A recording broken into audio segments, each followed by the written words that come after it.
Hello everyone, this is Vinita Bishnoi. Welcome to my channel Milestones in Biology. So let's start with today's video. That is, we are going to talk about DNA fingerprinting in today's video.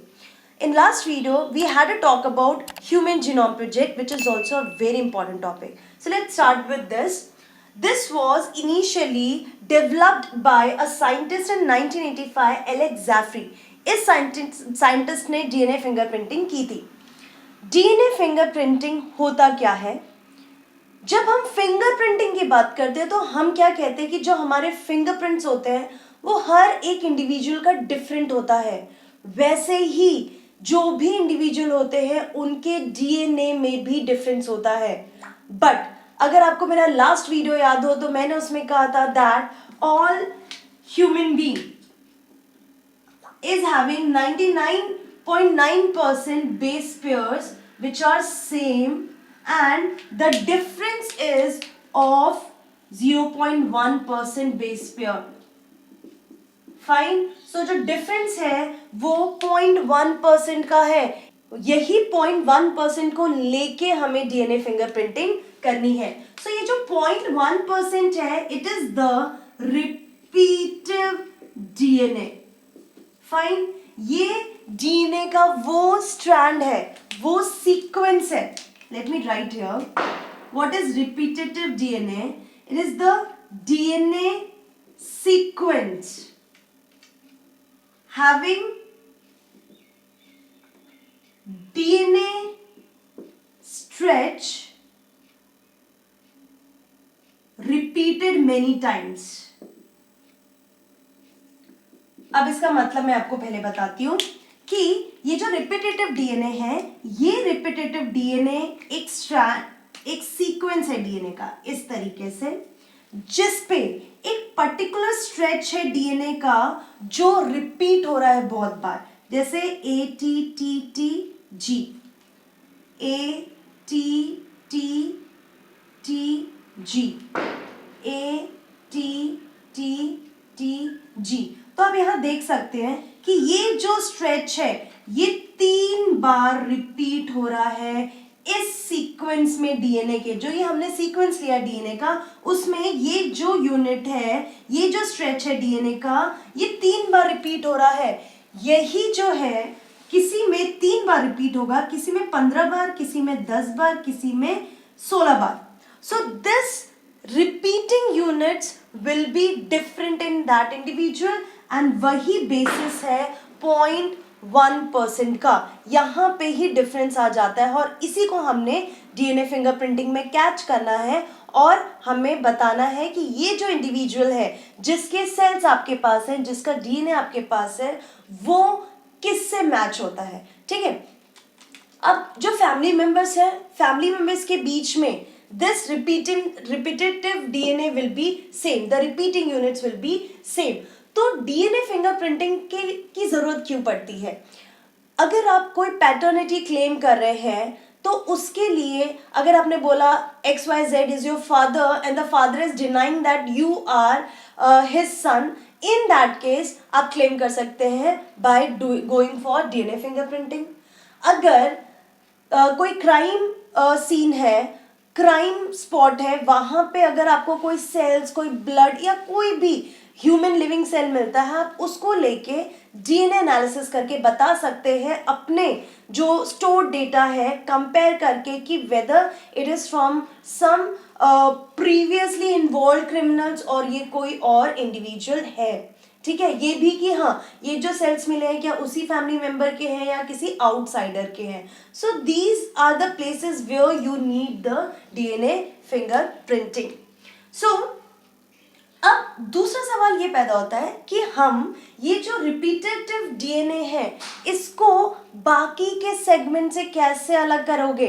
Fine. मुझे cell मिला, cell के अंदर सारा DNA है. Fine. ये पूरा DNA cell के अंदर है, 99.9% एंड 0.1% दोनों है और हमको जरूरत 0.1% की है. So for that what you have to do, we have to go for density gradient centrifugation. By using this technology, we can divide the bulk DNA, which is 99.9%, with the repetitive DNA, which is 0.1%. तो आप क्या देखोगे कि graph बनता है, graph में जो highest peak होती है वो बल्क डीएनए की होती है, there is a smaller peak which is of this repetitive DNA. तो ये बल्क डीएनए का पीक है and this is the repetitive DNA. Fine. अब आप यहाँ पे देखो कि जो रिपीटेटिव डीएनए के जो पीक्स हैं इसमें भी आपको दो स्मॉल पीक्स दिखेंगे. These two small peaks are of two types, mini satellite and micro satellite. अब ये जो दो पीक्स हैं ये किस बेसिस पे पीक्स बने? इनका बेसिस जो है, there are three bases on which we can make this peak. Number one is ratio of ATGC, कि AT और GC का रेशियो कैसा है. दूसरा नंबर ऑफ रिपीट्स, कितनी बार रिपीट हो रहा है, एंड लेंथ. फाइन, कि लेंथ ज्यादा है या कम है. इन तीन के बेसिस पे we are going to differentiate this repetitive DNA into mini and micro. दोनों छोटे ही हैं but still difference is there. पहला डिफरेंस अगर हम देखें तो मिनी में 10 to 60 बेस पेयर्स होते हैं, whereas in micro it is 1 to 8 base pairs. Fine. So mini से भी छोटा माइक्रो है. नेक्स्ट, यहां पे जो सीक्वेंस है that is VNTR, those will be called as VNTR, और यहां पे जो रिपीटिंग सीक्वेंस है आप उसको STR कहेंगे. What is VNTR? It is variable number tandem repeat, and this one is short tandem repeat. Clear? So mini and micro satellite में एक तो नंबर ऑफ बेस पेयर्स का डिफरेंस है. यहाँ पे आपको बेस पेयर्स जो है एक यूनिट में जो बेस पेयर है वो 10 to 60 बेस पेयर्स दिखेंगे. कहीं कहीं पे ये 100 भी मेंशन किया हुआ है. ओके. माइक्रो के केस में it is smaller, that is the segment will be having 1 to 8 base pairs.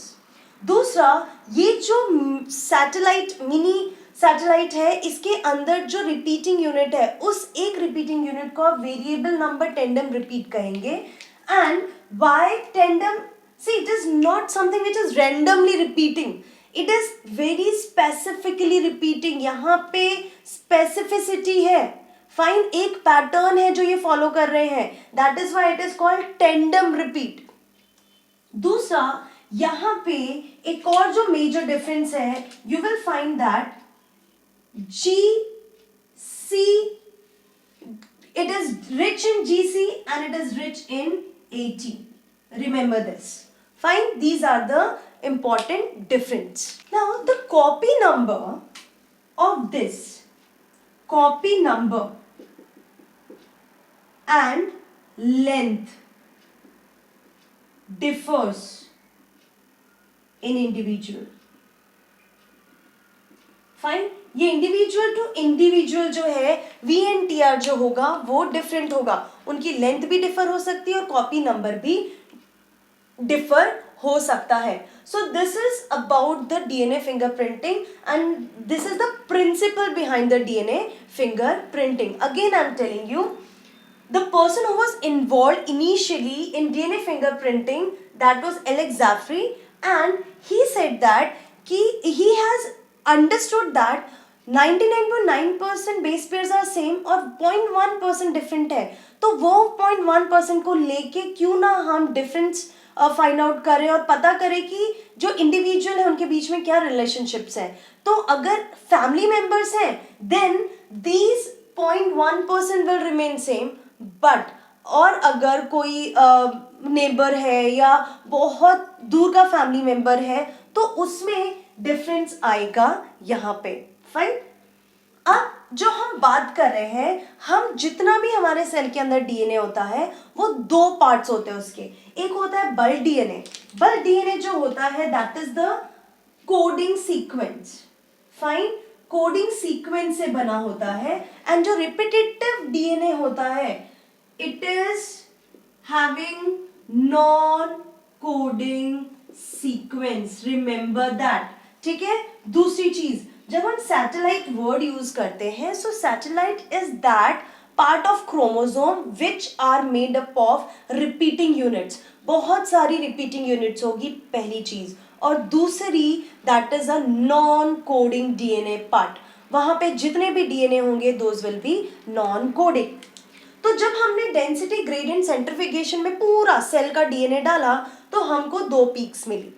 एक बल्क डीएनए का ऊंचा पीक क्योंकि 99.9% है, एंड दूसरी छोटी पीक मिली जिसको हम रिपीटेटिव डीएनए का पीक बोलेंगे। जब हम देखेंगे रिपीटेटिव डीएनए का पीक, इसमें और भी हमको दो पीक्स दिखते हैं। Let me draw it. Fine. इसमें हमें दो पीक्स दिखते हैं। तो हमने रिपीटेटिव डीएनए को दो पार्ट्स में डिवाइड कर दिया, दो टाइप्स में डिवाइड कर दिया। One is mini and other is microsatellite.